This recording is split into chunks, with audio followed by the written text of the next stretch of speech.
Very warm good evening to one and all present here.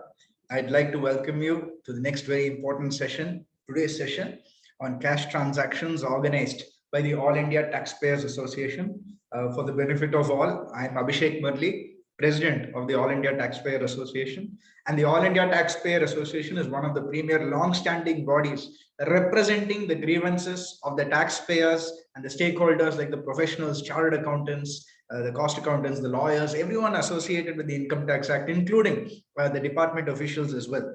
I'm very happy to say, given certain developments with the move to the new website and certain challenges posed with the same, we had requested the central government and the CPDT to consider extending very important dates, which were in fact ending today on 31st of August. I'm very happy to say our consideration and representation was accepted and the dates have been extended, and we have been given a very long extension for the dates. In fact, we are continuing to make effective representations on other issues and grievances faced by taxpayers. So please do feel free to voice any grievances you are facing. On issue-based grievances, we are more than happy to represent the same to the government, and I'm sure it will all be considered in a very pleasant manner as it has always been so far. My dear friends, today's topic on cash transactions is a very relevant topic. It's a hot topic always, because I'm sure all of you must be reading the papers. And one thing which we are all familiar with is anytime there's a raid that happens, you will always find the headline saying so much cash was found, so much notes were seized. Sometimes demonetized notes are also found. So, it's cash is something which is very commonly associated with raids.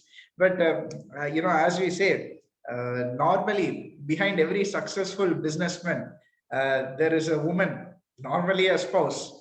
And at the time of raid, the department takes the cash and the wife gets the credit. So it's on the lighter note. But the point is that the cash transactions usually used to be associated with raid, etc. But in the recent years, especially ever since demonetization came into effect, there have been a lot of restrictions, penalties, and other impositions which have been put into place to curb the transaction of cash. So some of these transactions people are very widely aware, but some of them, most people don't even know it exists. So people continue to transact like that. But let me tell you, my dear friends, the most recent developments of the income tax is that they are tracking your transactions. They are tracking all your cash transactions. They are getting the sources from all kinds of information across the country, be it from your banks, be it from the other party also, but they are getting the information today. So therefore, in today's presentation, I'm trying to cover what are the impact of these restrictions, what are the penalties, and what are the solutions, how you can find a way to avoid getting into trouble with these solutions, my dear friends. Let us first start with the most commonly discussed issue, which is your cash expenses. Most of you here run a business or run a household, etc. And in connection with the same, naturally you incur some sort of expenses, and many of these expenses are paid in cash. When this is the case, we have to understand first what are the limitations on having these cash expenses. Now, there is a section called 40A3. This section brings the limit for this cash transaction, where any expenses are paid by cash exceeding rupees 10,000 to a single person in aggregate in a single day, that expense cannot be allowed. So you will have to disallow that expense, they are saying. What do I mean by this? Let us take an example.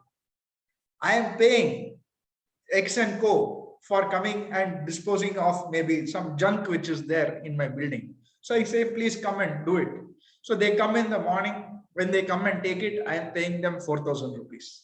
Then they are coming in the evening. I'm giving them another 3,000 rupees. So 4,000 plus 3,000, 7,000 given so far. Am I triggering this limit? I am not.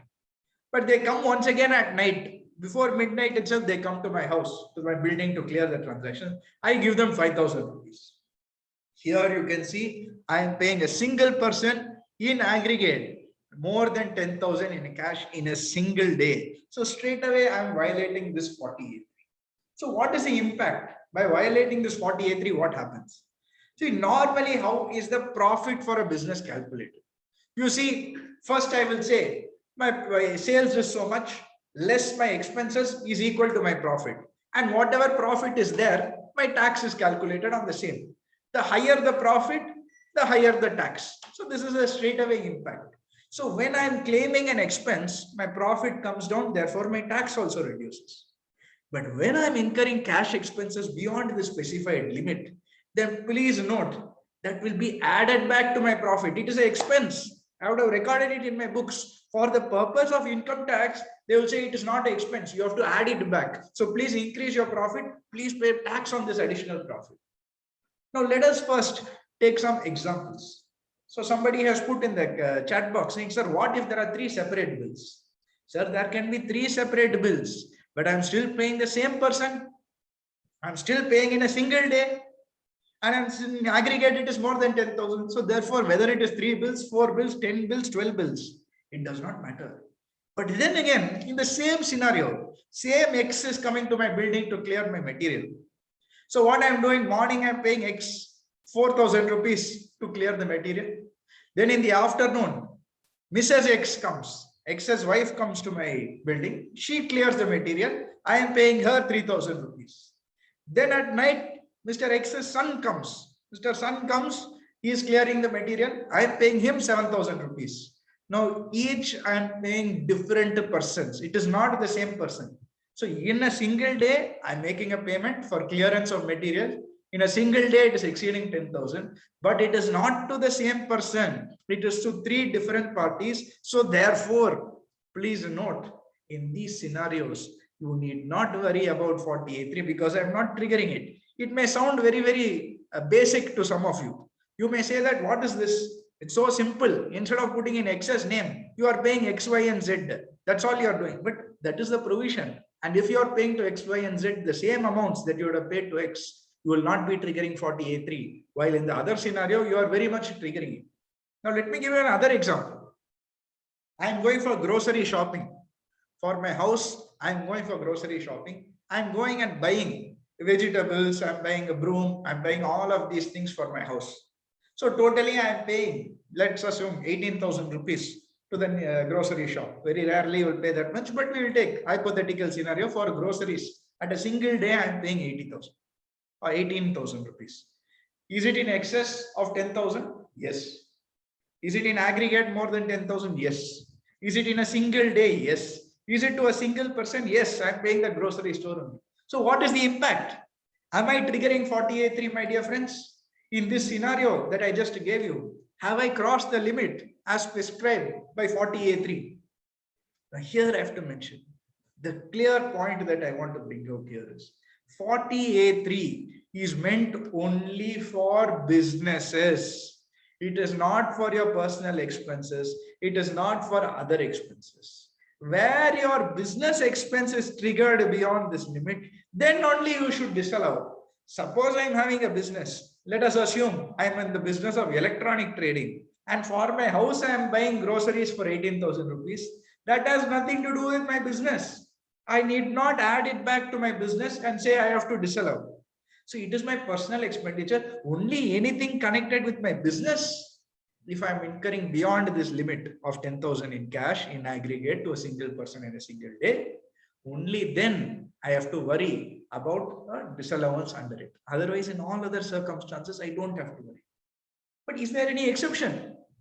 I told you this is the condition. Is there any exception to the rule? Yes, there are exceptions. Payment to RBI, SBI, LIC, agricultural credit societies, payment for purchase of agricultural products. I am buying, let us assume, certain plants, fish, animal husbandry, poultry, and horticulture. And these are all connected to my business. Don't worry about personal. Personal will not be covered. For my business, if I'm incurring all of these, then in that case, I don't have to worry about it. It is not applicable for non-business expenditure, I told you. Now, one point is very interesting here. The first point, payments made on a bank holiday. Normally, Sunday is a bank holiday, or every third Saturday, they say is a bank holiday. So therefore, in these scenarios, if I'm making a payment, can I make a payment in cash on these days? Yes. So therefore, this is the point to note. If you are making a cash expenditure to any parties, coincidentally, let it happen on a bank holiday or a day when the bank is on strike. So therefore, it would be impossible for you to issue a check. It may not be possible for you to do online transactions on those days because it will not get cleared. So therefore, you can very much on non-banking days, that is bank holidays or strike days, you can make the payments in cash. Now, somebody has posed a very interesting question. So let me give an example. Same scenario, same business. In the business, what I am doing is I am going and buying a machinery for my business. I am going and buying a machinery worth 1.5 lakhs. So let us assume I'm in the shoe industry. I'm doing some things to make the sole, etc. So I'm getting a machinery 1.5 lakhs. I'm paying entirely in cash. Am I now in violation of 40A3, my friends? Is this in violation of this rule 40A3? Is it a cash expenditure? Yes. Is it more than 10,000? Yes. Is it to a single party? Yes. So everything seems to be triggered, right? So am I in violation of 40A3? Let me please clarify. As rightly pointed out, a lot of people have put the answer over here. Yes, you will be in violation. No, you will not be in violation. Somebody else is saying, yes, 100% it's a violation. So let me here clarify. 40A3 talks only about revenue expenditure. It does not talk about capital transactions. Only whatever expenditure you are claiming in the books of accounts, only those expenditures will get disallowed in the profit and loss account. Whatever you are claiming in the profit and loss account, only that can get disallowed and added back. But where I'm incurring an expenditure in my balance sheet, that has nothing to do with the same. It is an investment. It is a capital outflow. However, having said that, you will appreciate this next slide. What is the next disallowance? Depreciation on capital assets. There any machinery or capital asset is purchased with cash for an amount of rupees 10,000 or more, then the depreciation to the extent of the cash payment cannot be claimed. So in the example that I finally gave you, I'm in shoe industry, I'm buying some machinery for 1.5 lakhs to attach to the sole of the shoe. Then that expenditure, which I'm incurring to attach to the sole of the shoe, it cannot be disallowed in 40A3 because it is not an expense anyway. However, on the entire machinery, because I've paid the entire amount in cash, I cannot claim depreciation on the same. So the entire tax planning avenue of having a fixed asset, of having an asset where you can claim depreciation on, is completely lost. It is completely lost. Sir, let me ask another scenario. Karna Prasad sir is asked, sir, what if there is a bill for rupees 20,000? Can I split and make the payment over 2 days or 3 days? Sir, you can definitely do that. As I told you, 40A3 is clear. Single payment on a single day in aggregate to a single person. The moment none of these conditions or any of these conditions are not satisfied, don't worry, you will not trigger it. But in 43, when it comes to depreciation on capital asset, there is no such restrictions. If I'm paying for the purchase of machinery over 10 days also, I'm paying 2,000 rupees. And in aggregate, it exceeds more than 10,000.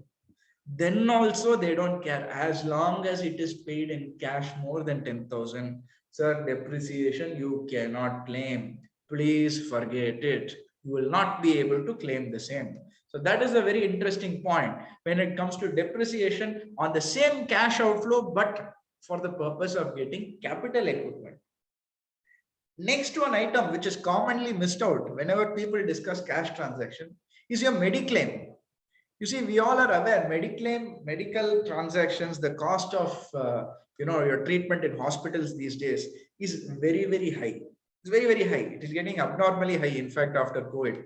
So when this is the scenario, obviously most people want to protect themselves by taking a mediclaim. Now here, our Income Tax Act has a section called ETD. Whatever mediclaim expenses you are claiming, up to 25,000. If you are under the age of 60, up to 25,000 you can take mediclaim, plus 5,000 rupees for medical expenditure you can claim. Then they are saying if you are a senior citizen, that amount we are increasing up to 50,000. So medical insurance up to 50,000 you can take. Then they are saying if you have senior citizen parents, you can take 50,000 even in their name. And they are not stopping there. They're saying when you are a senior citizen, If you don't have medical insurance, then in now high we have a 5,000 rupees limit for under 60 years old for medical expenditure. Senior citizen, you can take up to 50,000. If you have medical insurance, then whatever differential up to that much you can take as medical expenditure.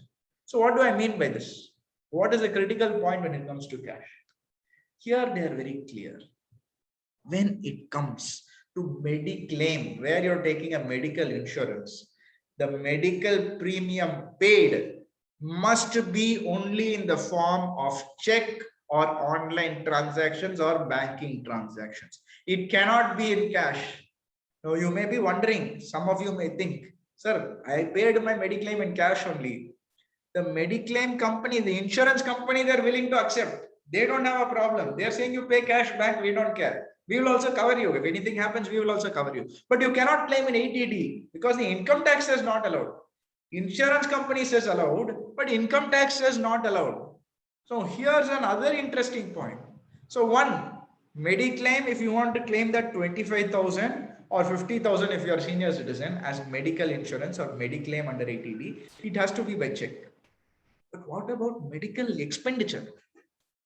I told you when you're non-senior up to 5,000 you can take. If you're senior up to 50,000 also you can have expenditure if it is not covered by your insurance. What is the restriction there? There is no restriction, my dear friends. Your medical expenditure can be incurred in cash also. So if you are under 60, that is you're a regular citizen, non-senior citizen, then you have a cap of 5,000 rupees. Whether you have insurance or not, you can take only maximum 5,000. The entire 5,000 can be in cash. Where you're a senior citizen, if you're taking medical insurance, that should be check or banking. If you're not taking medical insurance, then up to 50,000, I have medical expenditure. The entire amount can be in cash also. No problem. There is no restrictions there for your medical expenditure. So now this is the critical one, because sometimes people feel all your medical expenditure has to be through bank. However, having said that, the current trend is generally medical insurance companies, if you pay it through cash, they are not willing to pay back. So please be careful. Ensure whatever transaction you are doing. One is the income tax angle. The other is the very larger angle. If you are getting a reimbursement from your insurance company, they may insist on having the bills or having it through a banking mode or credit card or online transaction only. So ensure that you have a connect with your medical insurance company where you want to claim the reimbursement, etc. Next, of course, is SFT. I saw before the program started itself, 3 or 4 questions came on SFT. So what is this SFT? Now you see, earlier, whenever you transacted in cash, there was no mechanism of tracking the same. There was no way to track it. It was very difficult unless the department gets some information. I'm getting a tip off, or I'm coming into your house and raiding your house and doing search or survey. Only in these circumstances, people used to get the information about the cash that is being held or cash transactions conducted. Now you have something known as SFT. SFT means a statement of financial transactions. Statement of financial transactions. The department and the government have now set various thresholds. They have already defined thresholds and they're collecting information from other authorities. The other authorities are coming and telling this much transaction this person has incurred. Now, for example, you may not have seen it before, but this year when you are filing the return, you will see it, my dear friends, where your assessee, let us assume, has deposited cash. He's deposited cash into his bank account of, let's say, 40 lakhs or 50 lakhs into his bank account. You'll be wondering how they will find out unless they call for my bank or they pick up for scrutiny and I'm going and give them the bank statements, they will not know. But nowadays the bank is reporting where you're making a cash deposit in excess of even 10 lakh rupees, my dear friends, the bank is reporting. Now, some people were very smart. When these limits were introduced, they said 10 lakh only. No, I will correctly put the 9 lakh rupees. So they went and put 9 lakh rupees. But unfortunately for them, some banks are reporting in excess of 1 lakh also. Now you can ask, SFT limit is 10 lakhs only, why you are sharing? But it is after all sharing of information. There's nothing wrong in sharing the information. Reporting is a requirement. If they don't report, they'll get problem. But reporting extra, nobody is coming and say that there will be a problem. So now they are just reporting to the department. Even sometimes deposits made in excess of 1 lakh, credit card repayment in excess of 1 lakh by cash. All of these details is getting captured in the SFT transactions. It is there in your own 26AS, or you can go to something known as the compliance portal. You log into the income tax, you go for the compliance portal, there the entire information about your assessee is there, fully there. It is captured. What the department calls this a 360-degree view. They are building a 360-degree profile. Sir, I'm saying my income is 2 lakh rupees. I'm filing my return, I'm saying 2 lakh rupees. Next year also my income is 2 lakh rupees only. Out of that, I'm claiming ATC. I put in PPF 1 lakh 50, then I've taken Mediclaim 50,000. So whatever 2 lakhs I've got fully applied. Next year also same thing. But in between, I'm going traveling to US. You see on my Facebook, you see on my Instagram, I would have gone to US. I would have gone to so many other beautiful places. I would have gone and spent and purchased a lot of shopping bags, and I put the photo online. I've done all these transactions, everything reported nicely on Facebook. It is there. So you'll be getting likes from your friend also. But don't worry, your friends at the department also will be pressing like, because all these details are getting captured by them also. So please be very, very wary of this. SFT is the reported transactions. The compliance and 360-degree portal is now capturing other information also about the assessee. So your cash transactions, even with the vendor, I'm purchasing from my vendor for 50 lakhs. I will say, sir, I am not going to show this transaction. But if that vendor decides to show it, if he is recording in the books of accounts, please note you will be into trouble, because he will be giving your name and he will be reporting it in the SFT. So now the information to the department is coming from various angles, and therefore the number of cash transactions is getting limited. So what should you do? Somebody asked. Ultimately, the point is, sir, SFT has come. When I'm filing my return, I'm seeing in my 26 years, SFT has come. I've deposited cash of 40 lakhs. What should I do? Sir, here, please ensure you have the source. As long as you can justify the source of the income, the source of the deposit, the source of the cash expenditure, there is no problem at all. There's no problem at all. You just need to justify. Saying, sir, this is, yes, I deposited, but I had cash in my house. I had my mother's cash is there, my cash is there, my grandmother's is there. Everyone together, that money only I went and I deposited. You see everybody's books, it is there. It is recorded in our books of accounts. You're saying, no problem. You're perfectly satisfying the requirements of the department. SFT is just a mere notification from the department saying, sir, I have this information about you. That is all the SFT is. So that is the point when it comes to SFT transactions, my dear friends. The next cash transaction has been known for some time now, called acceptance or repayment of loan advances or deposits by cash. These are called provisions under 269SS and 269T. What does 269SS say? 269SS says, where there's any loans, borrowings, deposits, or payments, where I'm accepting loans, where I'm accepting borrowings, where I'm accepting a deposit, or when I'm accepting a payment against an older deposit, an older loan, I'm accepting payments against that, and it is accepted in cash exceeding rupees 20,000, then I am violating the provisions of 269SS. There will be a penalty equal to the amount I have accepted. I will have to pay a penalty equal to the amount I have accepted, my dear friends. Let us take an example. Let us assume we have a leading professional, CA Rajesh, who's there. So Mr. Rajesh comes and he says that, okay, I'm going to give you a loan because you're a very nice person, Abhishek. I will give you a loan. I'll give you a loan of 1 lakh rupees in cash. So he says, thank you so much, sir. I will take it. So I'm taking 1 lakh rupees in cash from him. Now here I am accepting a loan in excess of 20,000 in cash. There is no per day, there is no aggregate, nothing over here. The moment I accept the loan beyond this limit, that's it. 269SS is triggered, and here I am having to pay a penalty equal to the loan value I have taken. I have to pay a penalty of 100% of the amount I have taken, which is 1 lakh rupees. 271. Is there any exemption? Very, very vague exemption saying, suppose loan is taken by me, I'm an agriculturist, I'm a farmer, and the person who is giving the loan to me is also a farmer, he is also an agriculturist, and both of us, we don't have any other income, we don't have salary, we don't have business, etc., then it is exempt. You don't have to worry about 269SS, 269T. I don't know how many people will fit into this category, but it will be very limited. So no major exception when it comes here. Similarly, even for someone who's paying a loan, or I'm advancing a loan, I'm giving a loan. First 269 SS, the recipient. 269T talks about the person who's giving it or the person who's repaying it. In all of these circumstances, the moment my cash repayment or advance, the cash advance for the loan exceeds rupees 20,000, then in that case also 271D is triggered. I have to pay 100% penalty of the amount I'm paying. So 269, 269 SS and T are like brother-sister proceedings. But there are a few points over here. Here also same exception. But what are certain practical issues? Let us take a scenario. Now here, I have taken a loan from Mr. Rajesh for 18,000 rupees. The loan that I have taken from him is in the form of check. He has given me a check. I have taken a loan, 18,000 rupees. Then what he says is, I tell him, sir, I need a little bit more money. He says, okay, is it urgent? I said, yes. He says, okay, I'm next to you. Here, you take 4,000 rupees. 18,000 I have taken through check. Now 4,000 rupees I have taken additionally. Is 269 SS triggered here?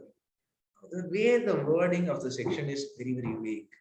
It says where you're receiving excess or where you're receiving where there's already a previous transaction which is pending over there. In those cases also 269 SS and 269 is triggered. So unfortunately, even in this scenario, because the moment he's given me the 3,000 cash, it is exceeding the 20,000 borrowing limit where already borrowing was done in bank.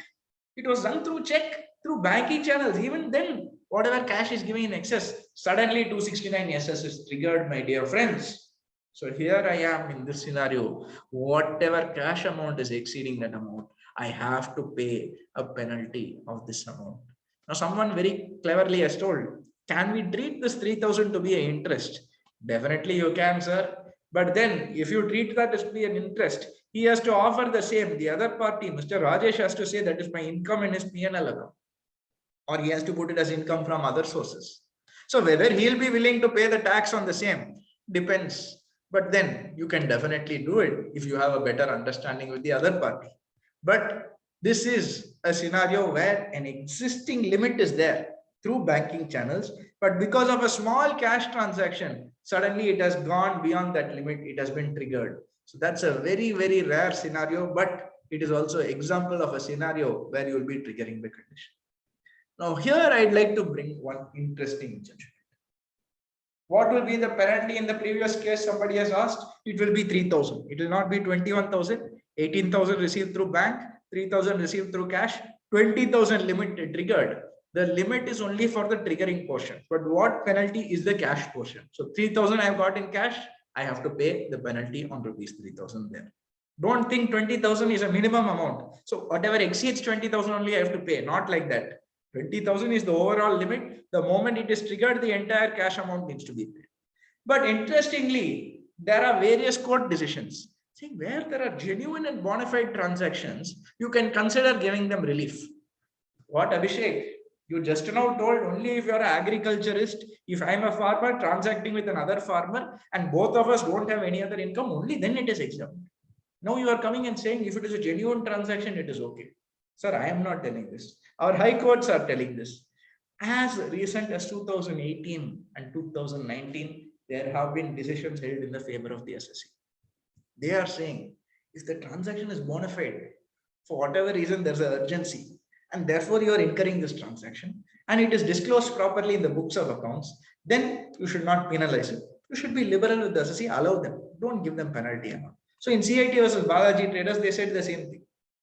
They said, in this case, you check whether the party where they have given the payment to, where they have made the payment, is it a genuine party? Is there any loss to the revenue if he claims this?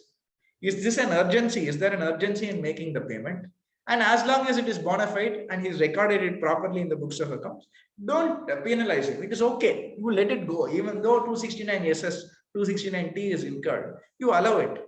So the question that we have to ask here is, how do they hold it as bona fide? Because so many cases are there. There is one CIT versus Maheshwari Udyog, Omek Engineerings. In Ahmedabad, there was a case called CIT versus Sunil Kumar Goyal. So multiple decisions. I only quoted 4 or 5 over here. But so many decisions are there saying if it is bona fide, you leave it. It's okay. You don't penalize that. So here it's very interesting. Why do you have a limit and exemptions, and then you have court decision saying please be liberal with them? If it is bona fide, allow it. It will be examined, my dear friends, on a case-to-case basis. It will not be an overall limit. You cannot for every transaction say bona fide, bona fide, bona fide. Especially in today's scenario where banking transactions, net banking, etc., has become more commonplace. There may be questions raised. You will have to satisfy more requirements to justify why it is a bona fide transaction. You see, 269 SS and 269T, I think, was introduced way back in 1983. It was brought about almost 40-50 years back. So when it came back so long ago, you can see the evolution of the law was today not in comparison with the evolution in technology. Because when the technological aspects have given you more opportunities to make the payments, the number of situations where there's an urgency starts reducing. Why you have to pay by cash when you can Google Pay him? Why you have to pay by cash when you have net banking? Why you paid by cash when you could have issued a check and you could have deposited it in an ATM also nearby you? So there are various questions that now have to be satisfied. So you cannot simply use this as a shield. You must definitely justify why it is a bona fide and a genuine transaction. We will take another example because somebody put this in the chat box. Sir, is a receipt and an amount or a payment of an amount to a partner's capital in violation of this section? Suppose for partner's capital, I am settling my partner's capital, they are paying me cash. When I'm exiting the company, I am resigning from the partnership. So when I'm resigning, they are paying me, okay, this is your partner's capital, your amount that you're getting. So you take 5 lakh rupees. Am I in violation of 269 SS or 269T? So here there are contravening decisions, but I'm going to use a decision in favor of the assessee, where they have said, when you're taking the partner's capital, it is neither a loan, it is not a deposit also. So therefore, in these circumstances, please be liberal. Allow them to take it without violating 269 ESSP. So they said it is not. Then someone said, sir, what if I'm getting advance for goods? You are telling loan, you are taking borrowing and all. No, I'm saying it's a working amount, it's a creditor. I'm having regular transactions, it's a trade payable. It's a trade advance. So where an advance is received for sale of goods, here is it a violation? They said, sir, we are not making distinction whether trade or long-term, whether it is a long-term loan or a short-term loan, all that we are not making distinction. All transactions in this nature will get triggered. So yes, even if you are making a trade advance, a trade receivable, if you are violating this limit of 20,000, you are still applicable to liability under 269 ESS and 269T. Now that brings me to the next most important amendment. This is by far the most important amendment when it comes to cash transactions. This has been one of the primary reasons why cash transactions have been plugged, but at the same time, it has caused some hardship also for a lot of people. What is this? No cash transaction exceeding rupees 2 lakhs can be incurred in certain scenarios, brought about by a section known as 269 ST. 269 ST. What does this provision say? No person shall receive, so it is on the recipient, not the payer. No person shall receive a cash of rupees 2 lakhs or more, either in aggregate from a single person in a single day, or in respect of a single transaction, or in respect of transactions relating to one event or one occasion or one person. What does this mean? Let us go back to the first example we took, 40A3. Somebody is coming to my building to clear the goods or whatever wastage is there in my building. They want to come and clear. They are coming 3 times a day. I told you if I'm making the payment to him 3 times a day, it is in violation of 40A3, excess of cash more than 10,000 rupees. Same person, suppose I'm paying 3 lakh rupees.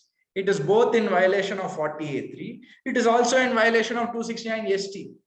So what we said over there, we said, if you paid to, let us assume, Mr. X, Mrs. X, and son of Mr. X, 3 different people you are paying on the same day, you are not violating 40A3. However, you are violating 269 ST because that person who's receiving it, he is receiving it Is it in aggregate from one person in a day? He is not receiving in aggregate. 3 different people are receiving. Okay. Is it in respect of a single transaction? They will say, no, it is 3 different transactions. One in the morning, one in the afternoon, one in the evening. However, is it relating to the single event or an occasion? Yes, it is still relating to a single event or a single person. So therefore, 269 ST is triggered. Now, what is the wider ramification of this 269 ST? I will tell.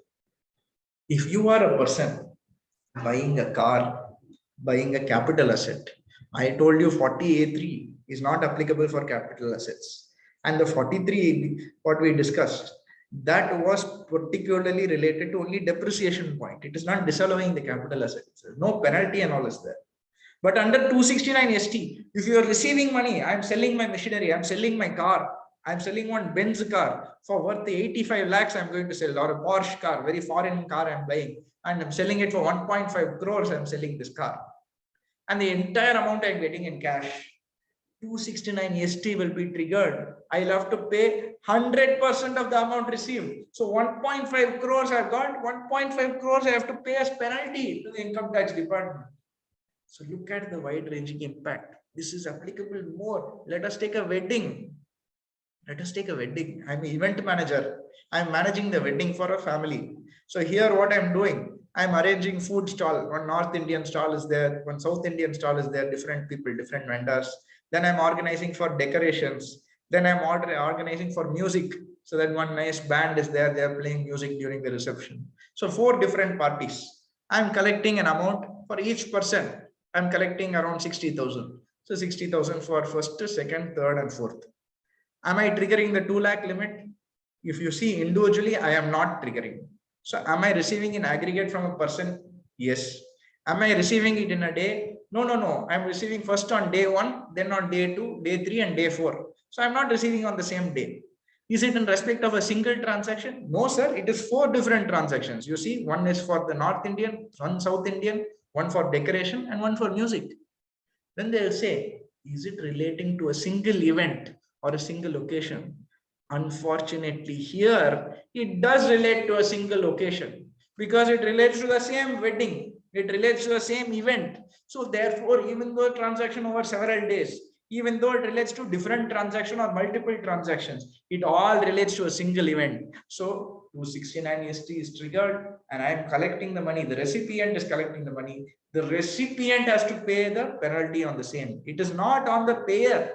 It is on the recipient. It is on the recipient. But here, let us ask a question. What are the exemptions again? Because we saw in 269 SS and 269T, there are not much exemptions.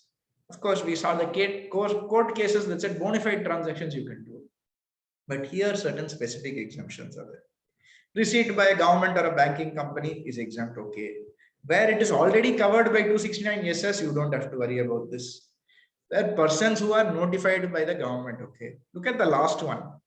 Where there's a good and sufficient reason for the contravention of the same, no penalty will be received. Let us take an example. Here, I am running a hospital and I am a doctor. One gentleman meets with an accident and he comes rushing to my hospital, and then we have to do a surgery on him. We have to do an emergency surgery. So I say, okay, this is the amount you have to pay because I have to get certain equipment and all. Only if you pay, I will be able to get the equipment. Family says, I don't have in my bank, sir. I cannot give in bank. Can I give it in cash? I say, can you go and withdraw? They're saying it does not have, ATM does not have, it's not working. I don't have my card. Bank is not working now. It is late in the night. So I say, okay, fine, you give the cash. Is this a good and sufficient reason? In my view, yes. In my view, yes. So it once again, it puts you in a very subjective position. If you have a good and sufficient reason to receive the money in cash, then it is okay. There is no problem. There is no violation of 269 ST. You don't have to worry about any of those penal provisions we just discussed before. So therefore, 269 ST will be exempt and you don't have to pay any penalty. But I saw a very interesting question. Let me give you another example. I am getting a gift from my father. I'm getting a gift from my father. He is giving me a gift of 6 lakh rupees in cash. Please tell me in this scenario, will 269 ST be triggered? What does it say? Are you receiving more than 2 lakhs? Yes. Am I receiving it from one single person in a single day? Yes. So does that mean it is already triggered? Forget the other things. Don't even worry about that. But all of those who are saying yes, yes, yes, it will be triggered. Let me ask you a question here. Is a gift from a relative not exempt from tax? I am getting a gift from my father. My father is my relative. Naturally, when I'm getting a gift from a relative, it's not taxable at all.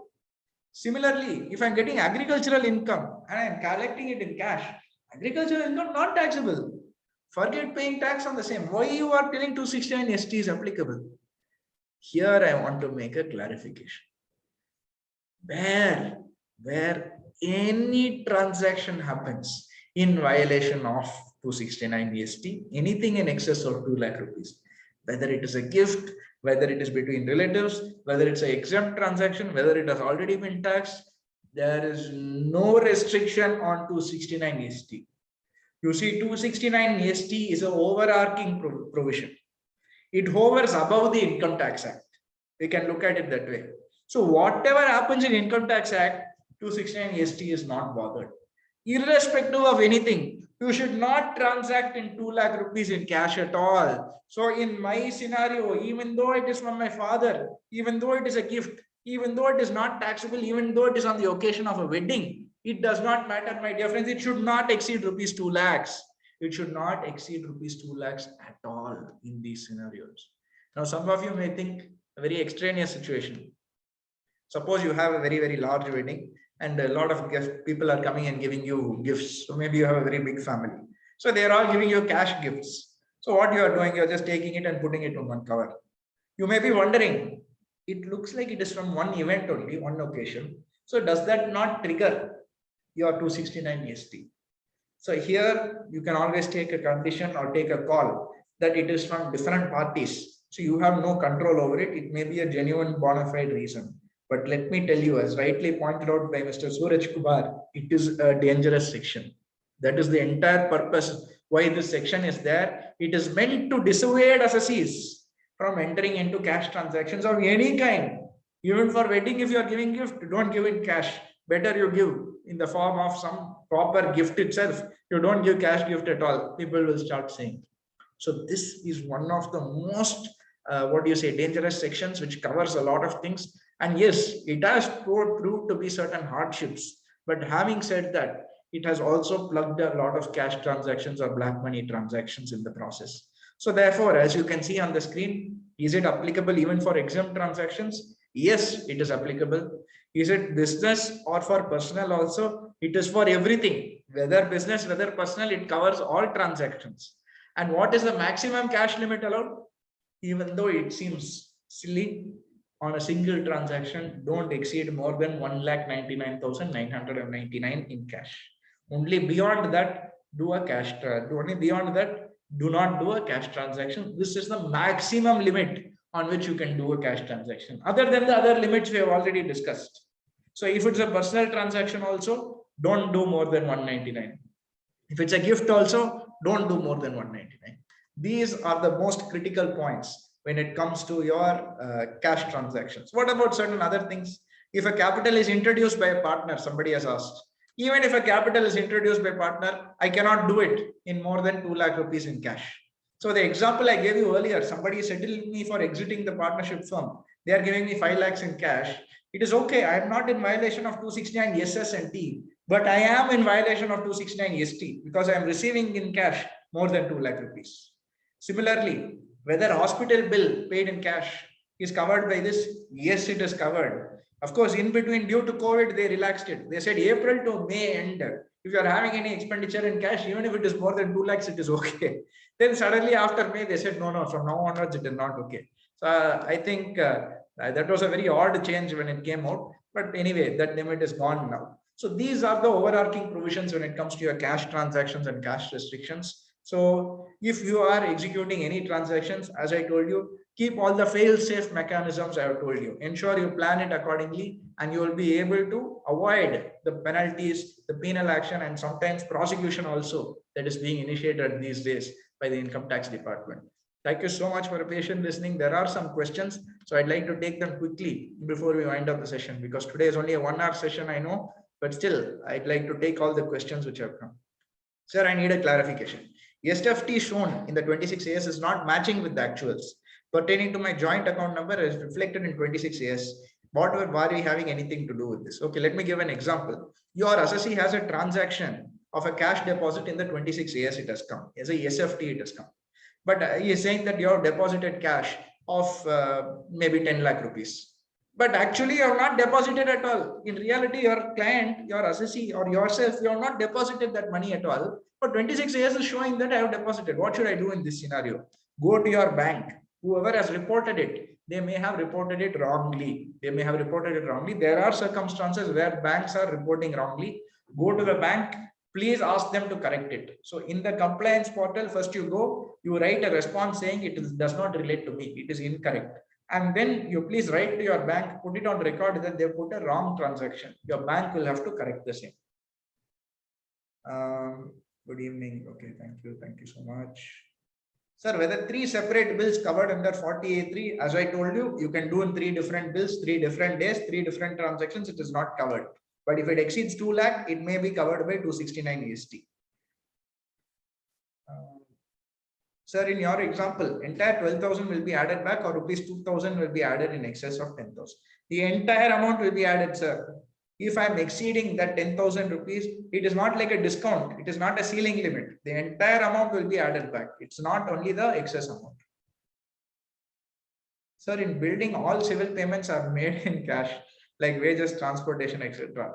Sir, Murli sir, to clarify to you, every limit is applicable for all parties. There is no exemption because you are in real estate field or you are in civil field, etc. It is applicable to all. So please be very careful when you are doing the same.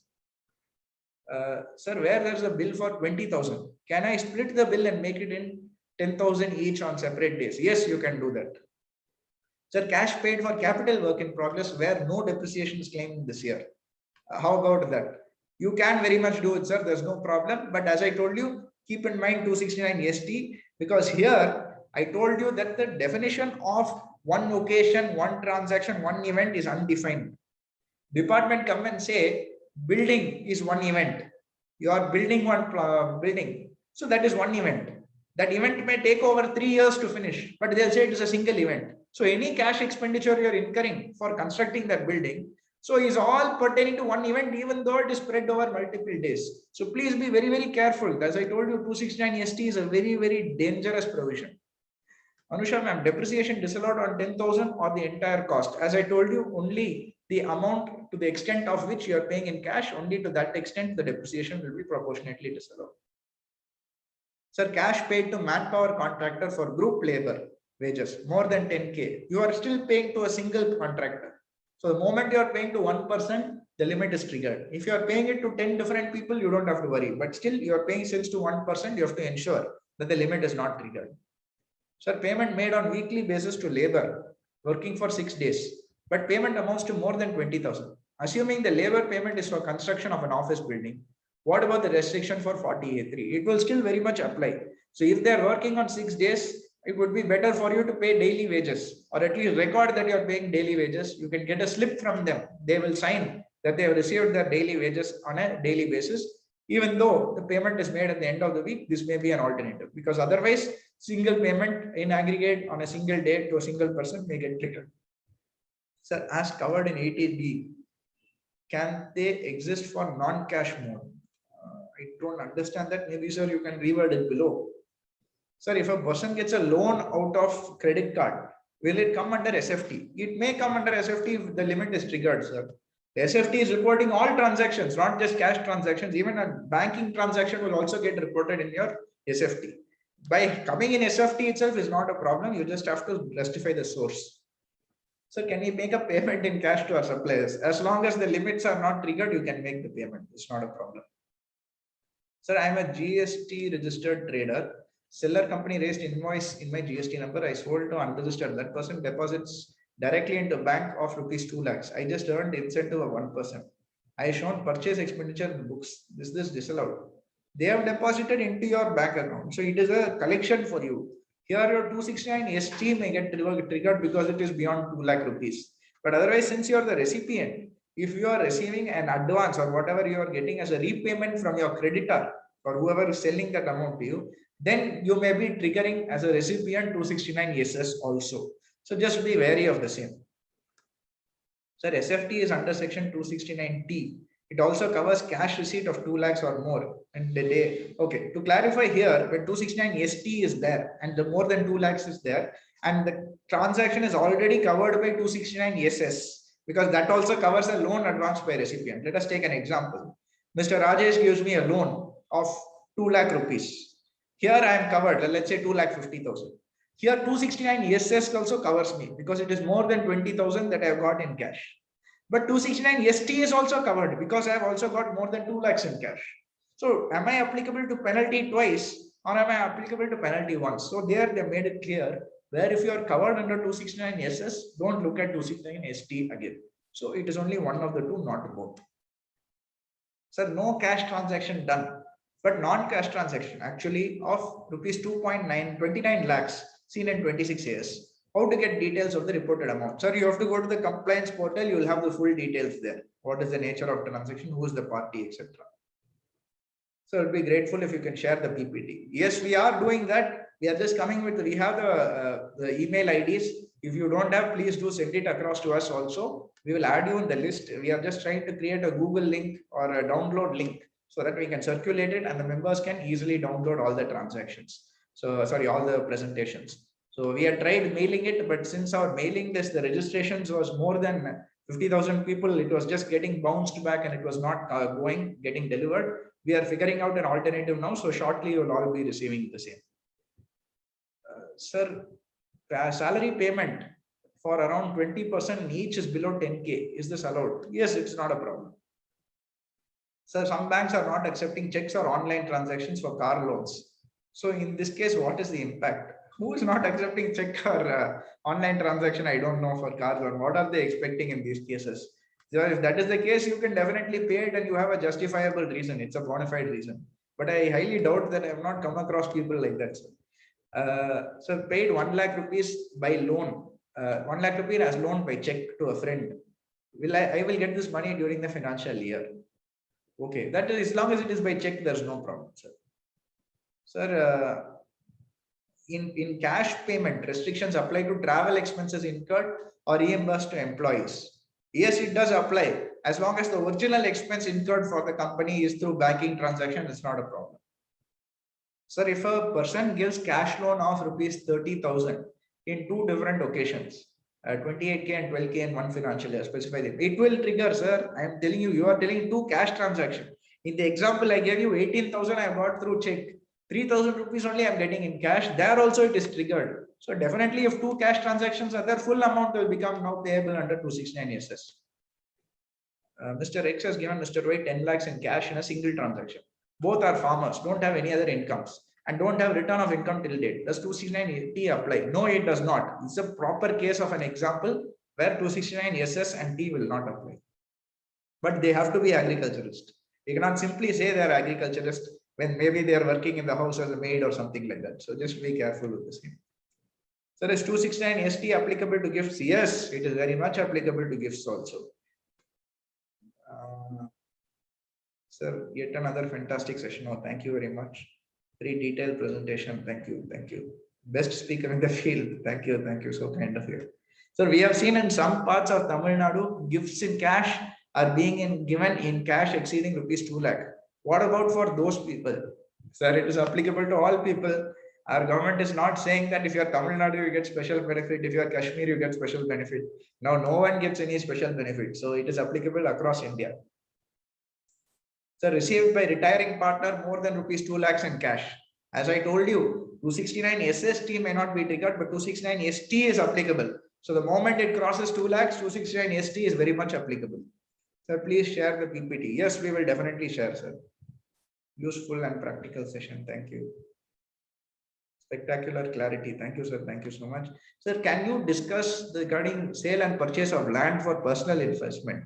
If it is less than 2 lakhs, is it fine? Yes, if it is less than 2 lakhs, you're not triggering anything. It is perfectly fine. Unless it is for the business. If it is personal, it is fine. Sir, in capital additions by partners, does it attract 269 ST? Yes, Suresh, sir, it very much attracts. Sir, very useful information. I would like to join future programs. Definitely, sir. We will be sharing the future programs also. We have got very, very interesting programs lined up. Definitely, we'll be inviting all of you for the same. We are trying to create a WhatsApp group. So we will add you to the same so that it will be quicker to get the communication to join. In this 2 lakh limit applicable for company buying and selling to farmers. Okay, already covered that question. Excellent session. Thank you. Thank you so much.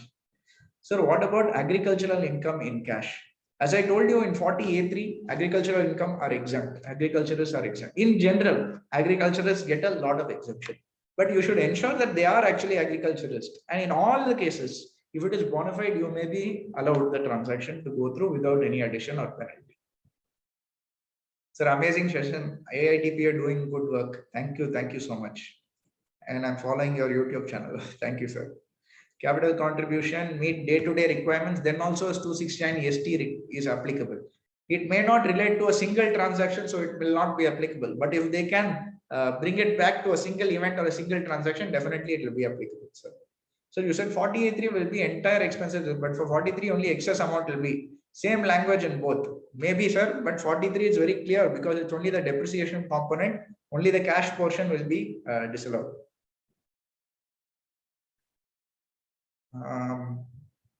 Supplier deposit. If a supplier directly deposits cash into my bank account through CDM, then will 269 ST be triggered? Yes, it will still be triggered even if they directly deposit into your account. So if a scenario is there where you don't have control and they are deposited into your account, you can say it is not, it is completely out of my control. As long as you can justify it, or you send multiple letters to them saying, I will return it to you, you please give it in check, something like that if you can do, then you can justify saying that it's a transaction which was a bona fide reason why it has taken place and claim an exemption. Sir, is 269 ST and SS and T also applicable to personal and non-business transaction? Yes, that is also applicable to personal transactions. Very well explained, sir. Thank you. Fantastic presentation. Thank you. Thank you so much. Sir, okay, that we have already covered. Sir, how do we connect for WhatsApp group? We will share the link, sir. I think we already have around 70 groups or so. They're all full, but we will circulate the link over here. So with all the members, so you can share it and you can also join. Sir, please answer if I received a check of 1,99,000 against a bill of 2,01,000 and cash of 2,000 for the balance. Am I covered under 269 SS? 269 SS, the limit is 20,000. It is not 2 lakhs. 2 lakh limit is only for 269 ST. So please be very careful with that point. So in your case, definitely you'll be covered by 269 SS. Sir, whether multiple introduction of capital by partner during the year is considered a single event. It may not, sir. As I told you, these are provisions where you have to check on a case-to-case basis. So you have to be very, very careful when it comes to the same. So very excellent presentation. Practical tips. Thank you, Srinivasan sir. 43 is applicable on electricity charges paid. Yes, it is. If the assessee lives in a village and all his earlier checks were rejected by the bank, it's very interesting. But if that is the case, it's a perfectly justifiable reason why you are paying by cash. So it is perfectly okay in that scenario. So I think with this, we have covered all the questions.